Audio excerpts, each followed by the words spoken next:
नमस्कार। India debate में आप सबका स्वागत है। मैं हूं आशुतोष पाठक। मित्रों, कानून के रक्षक कई बार उनसे भी भूल हो जाती है। बहुत सारे प्रोवर्ब आपने सुने होंगे, हु विल जज द जज। अब जज को कौन जज करेगा, जज को कौन देखेगा?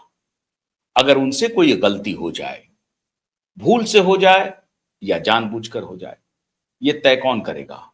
ये भूल है भी, ये गलती है भी कि नहीं, ये कौन तय करेगा? कोई ना कोई तो सवाल उठाएगा, कोई ना कोई तो इसकी मांग करेगा कि ये भूल है, ये गलती हो गई है, ये जानबूझकर की गई है, अनजाने में हुई है, या भूल है भी, ये गलती है भी कि नहीं है। लेकिन अगर कोई सवाल उठाए तो एक हथौड़ा चलता रहता है, कंटेम्प्ट। और ये कंटेम्प्ट का हथियार ऐसा है जिस पर कोई बोलने को तैयार नहीं है, लेकिन कानून भी इसकी इजाजत नहीं देता है। कानून कहता है कि आप बोलिए, अदालत भी कहती है कि आप बोलिए। अगर कोई कंटेम्प्ट कर रहा है तो वो आपको बोलना चाहिए, भले ही वो माननीय जज ही क्यों ना हो, सम्मानित जज ही क्यों ना हो। अगर उनके भी तरफ से कोई कंटेम्प्ट हो रही है तो उसे प्रकाश में लाना चाहिए। और यह जिम्मेदारी किसकी है? यह जिम्मेदारी वॉइस ऑफ वॉइसलेस की है, चौथे प्रहरी की है, मीडिया की है। और इसीलिए हम पूरी जिम्मेदारी के साथ उस जिम्मेदारी का निर्वाह करने की कोशिश करते हैं। आज हम फिर एक ऐसे ब्लंडर की तरफ इशारा करने जा रहे हैं, या उसे आपके सामने पेश करने जा रहे हैं, जो और किसी ने नहीं किया है, संभवतः माननीय सुप्रीम कोर्ट ने कर दिया है। बड़ा ब्लंडर है। वकील जज के खिलाफ, फिर जज वकील के खिलाफ, अब फिर दोबारा वकील जज के खिलाफ, ऐसा चल रहा है। अब यह ब्लंडर है क्या, और इसका क्या इंप्लीकेशन होने वाला है, और यह सवाल क्यों एक फंक्शनल डेमोक्रेसी के लिए बहुत ही अत्यावश्यक है? क्यों? क्योंकि जुडिशरी निरपेक्ष हो, पारदर्शी हो, निर्भीक हो और लॉ ऑफ द लैंड को प्रोटेक्ट करे, यह उसकी जिम्मेदारी है। और हमारी जिम्मेदारी है कि अगर वो लॉ ऑफ द लैंड को प्रोटेक्ट कर रही है तो उसकी तारीफ करना है, उसको मजबूती देना है। और अगर कहीं कोई उसमें कोई गड़बड़ी दिखाई दे रही है, कुछ खामी दिखाई दे रही है, तो उसको पब्लिक डोमेन में लाना और उसको माननीय अदालत के संज्ञान में लाना, यह हमारी जिम्मेदारी है। तो क्या ब्लंडर हुआ है, क्या गलती हुई है, इसे जानने समझने के लिए हमारे कानूनविद श्रीमान नीलेश ओझा जी को कॉपी कर लीजिए, बाद में मैं डिलीट कर दूंगा आधा घंटे के बाद। नीलेश जी, बहुत बहुत स्वागत है आपका। आपकी कोई बातचीत हो रही थी, कोई बात नहीं? हाँ, कोई बात नहीं, ठीक है। नीलेश जी, ये जो ब्लंडर की बात आ रही है माननीय अदालत से, और वो भी माननीय अदालत कौन, निचली उच्च नहीं, सर्वोच्च अदालत से जो ब्लंडर की बात हो रही है, वो क्या ब्लंडर है और इसका क्या इंप्लीकेशन है, इसका प्रभाव क्या है भारतीय जुडिशियल सिस्टम पर? सुनिए, ये मुद्दा है पूरे देश में जो बार एसोसिएशन के इलेक्शन चल रहे हैं। तो उस इलेक्शन के दौरान में कुछ वकीलों ने, क्या हुआ है, मैं आपको 2 मिनट पहले पृष्ठभूमि समझा देता हूं। मामला यह है कि हाईकोर्ट बार एसोसिएशन के चेयरमैन धन्य कुमार जैन जी को सुप्रीम कोर्ट ने एक शो कॉज नोटिस दिया है कि आपके ऊपर कंटेम्प्ट की कार्रवाई क्यों न की जाए। आप दिखा दीजिए वो नोटिस लगे तो। आपके ऊपर कंटेम्प्ट की कार्रवाई क्यों न की जाए, आपका सनद जो है प्रैक्टिस लाइसेंस टू प्रैक्टिस, नहीं ये नहीं, कोर्ट का ऑर्डर, सुप्रीम कोर्ट का ऑर्डर, तो आपका लाइसेंस टू प्रैक्टिस क्यों ना कैंसिल किया जाए और सस्पेंड किया जाए, और आपको हाई कोर्ट के अध्यक्ष पद से क्यों ना निकाला जाए। ये his licence to association, bar association के अध्यक्ष पद से, बार एसोसिएशन के अध्यक्ष पद। किस हाई कोर्ट में है? किस हाई कोर्ट में है ये? जबलपुर, मध्य प्रदेश हाई कोर्ट का जो जबलपुर बेंच, हाँ, उस हाई कोर्ट के बार एसोसिएशन के जबलपुर हाई कोर्ट जो है, he will not removed from the position of office bearers of the bar. हो गया। आप ये सुप्रीम कोर्ट ने नोटिस दिया, पिटिशनर कौन है? बार काउंसिल ऑफ इंडिया है। इसके ऊपर मतलब गुस्से में आकर हमारे जो ये है बार एसोसिएशन के हमारे एक भाई है चेयरमैन धन्य कुमार जैन जी, उन्होंने उठा के सीधा त्याग पत्र दे दिया। अब क्या हो गया, ये टसल हो गया है एक बार एसोसिएशन, बार के मेंबर्स और ये सुप्रीम कोर्ट के बीच में, बार एंड बेंच में थोड़ा सा खटास आ गई रिलेशन में। अब ये खटास की पार्श्वभूमि क्या है? और देखिए, ये ऑर्डर कॉन्स्टिट्यूशन बेंच के ऑर्डर के अगेंस्ट है, ये अलग विषय हो गया।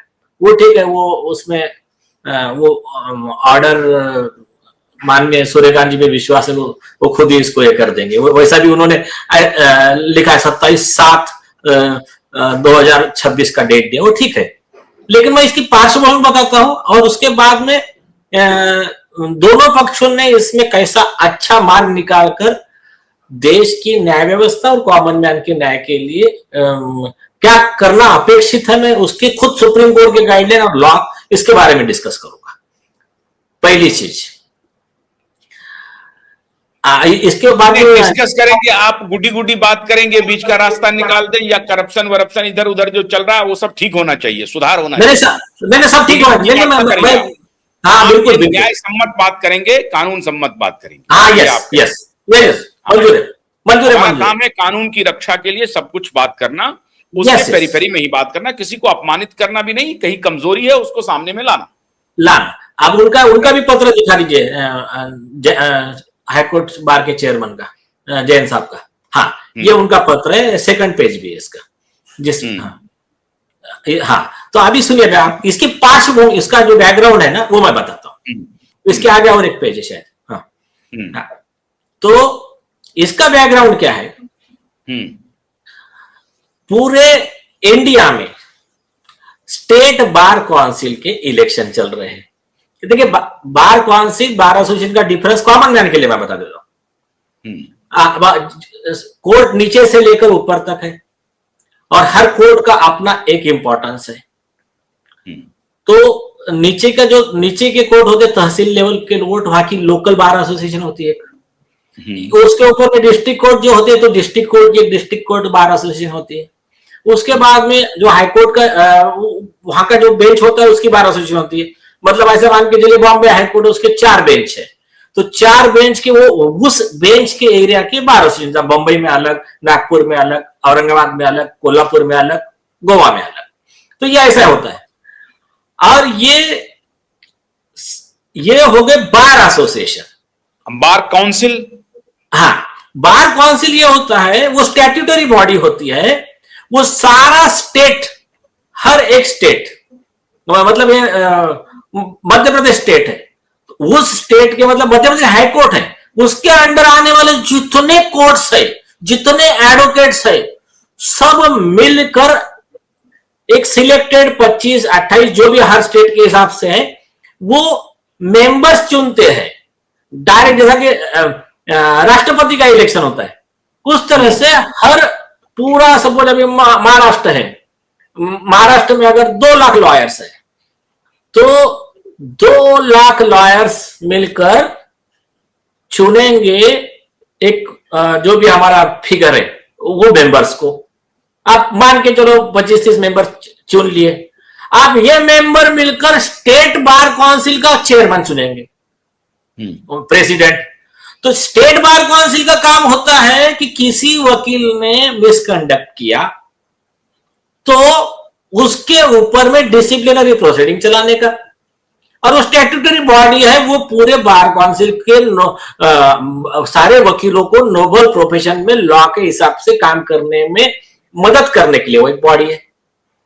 और बार काउंसिल ऑफ इंडिया जो है, ये सारे स्टेट बार काउंसिल के रिप्रेजेंटेटिव को मिलकर ज्वाइंट में बनती है, उनके मेंबर्स की, वो है बार काउंसिल ऑफ इंडिया।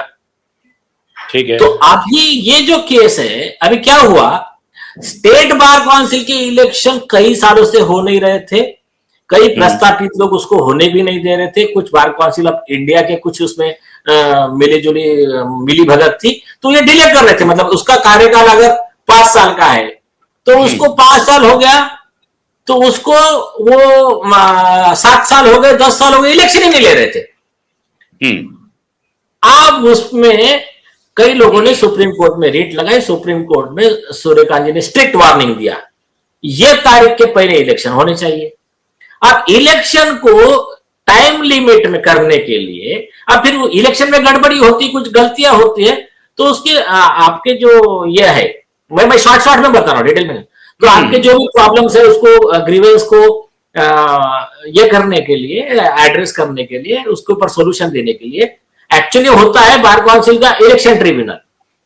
इस बार इन्होंने जल्दबाजी में कर दिया, एक स्टेट के लेवल पे एक सुपरवाइजरी जो अथॉरिटी है, तो वो अथॉरिटी जो है हाई पावर कमेटी, तो उसके एक हाईकोर्ट का रिटायर्ड चीफ जस्टिस उसका चेयरमैन बना के उनकी एक कमेटी बना दी, और पूरे इंडिया के लेवल पर एक कमेटी बना दी, उसके चेयरमैन बना दिया सुपरवाइजरी कमेटी के रिटायर्ड सुप्रीम कोर्ट के जज जस्टिस सुधांशु धूलिया जी को। अब क्या हुआ मैं बताता हूं आपको। आपने तथाकथित कुछ लोगों को एडजस्ट करने के लिए बोलो या तो जो भी वेस्टेड इंटरेस्ट होंगे, इन लोगों ने क्या किया कि एक रूल बना दिया कि जो हाई कोर्ट, डिस्ट्रिक्ट कोर्ट, तहसील कोर्ट, ऐसे बार एसोसिएशन का, लोकल बार एसोसिएशन का जो चेयरमैन या सेक्रेटरी है, वो बार काउंसिल का इलेक्शन नहीं लड़ पाएगा, क्योंकि जो प्रस्तावित है उनको धक्का नहीं पहुंचना चाहिए।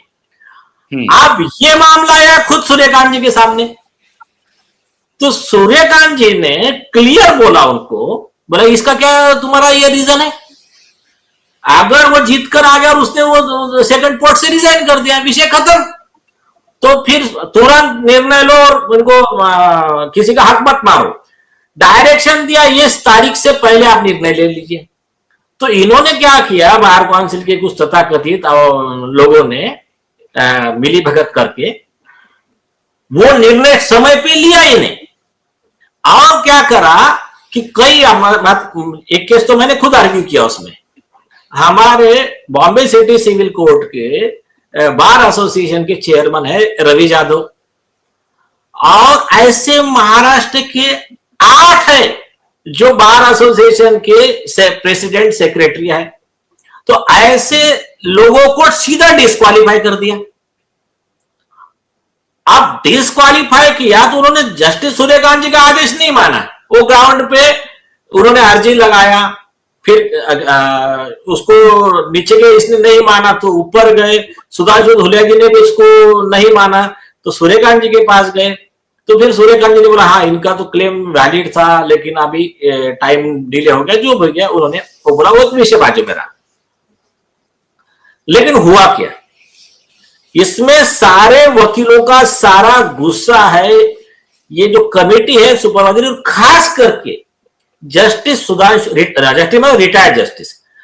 जज जो है सुधांशु धूलिया, उनके खिलाफ में, क्योंकि वो मनमाने तरीके से आदेश पारित कर रहे, ऐसे आरोप है। और एक मैं बताता हूं, मेरे पास में वीडियो रिकॉर्डिंग भी है कि उन्होंने जो गलतियां की, उन्होंने कंटेम्प्ट सुप्रीम कोर्ट के आदेश का किया, वो प्रूव करने के लिए, और उसके लिए हमारे क्लाइंट एक कंटेम्प्ट पिटीशन सेपरेट फाइल करने वाले हैं और रिटायर्ड जस्टिस सुधांशु धूलिया के खिलाफ।